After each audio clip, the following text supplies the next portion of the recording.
धुळे शहरातील देवपूर येथे 2018 मध्ये घडलेल्या रावसाहेब पाटील आणि त्यांचा मुलगा वैभव पाटील यांच्या दुहेरी खून प्रकरणी धुळे जिल्हा सत्र न्यायालयानं आज महत्त्वाचा निकाल दिलाय।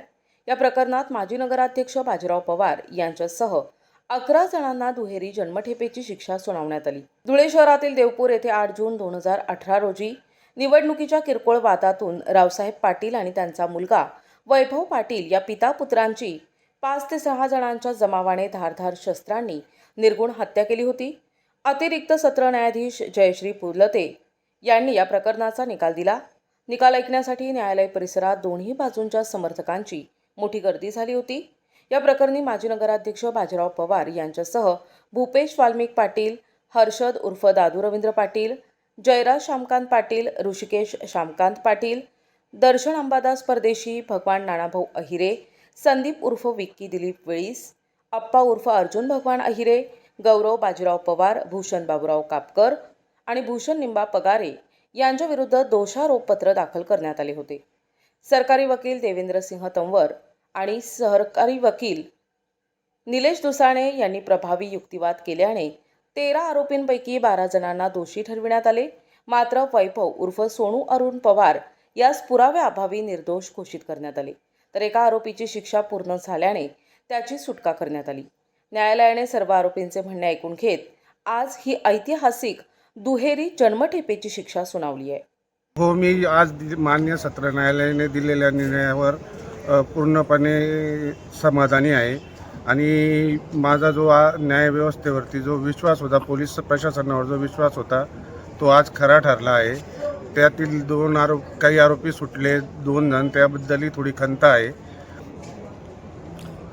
पुढे आपण प्रकरण काय घडलं होतं? 2015 मध्ये बाळापूरच्या इलेक्शनवरून हा वाद झाला होता।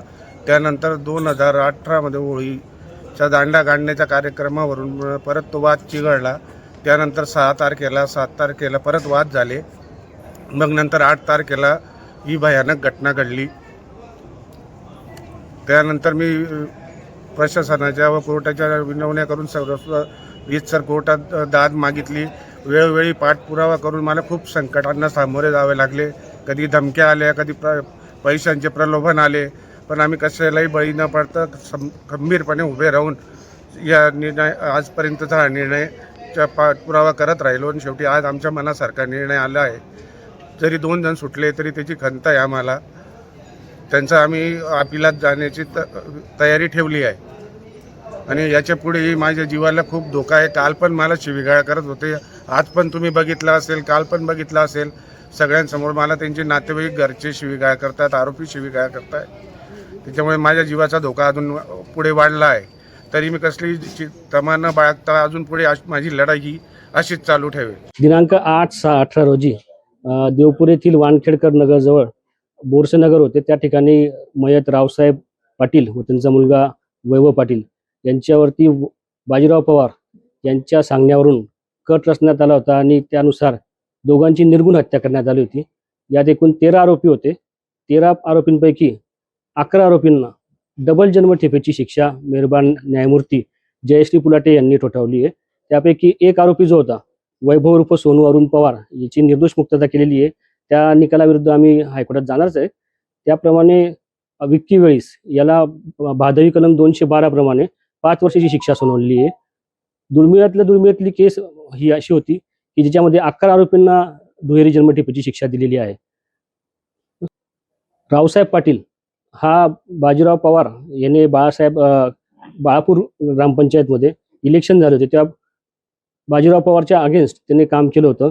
त्याच्यावरून त्यांची धुसफूस चालू होती। त्यानंतर 6 तारखेला दांडी पौर्णिमेच्या कार्यक्रमावरनं परत त्यांची धुसफूस सुरू झाली। 7 तारखेला पण परत त्यांनी वैभव पवारला पण धमकी दिली, वैभव पाटीलला धमकी दिली। ह्या सलग घटना झाल्यानंतर 8 तारखेला ही खुन्नस काढण्यासाठी त्यांनी एक कट रचला आणि स्वस्तिक टॉकीज येथे बरेच आरोपी एकत्र आले। त्यांनी हा कट कसा रचला या बाबतीत पण आम्ही पुरावा दिला। तो पुरावा ग्राह्य धरून भादवी कलम 302 व 120B प्रमाणे बाजीराव पवारला पण यांनी यात दोषी धरलेले आहे। एकूण 11 लोकांना जन्मठेपेची शिक्षा दिलेली आहे।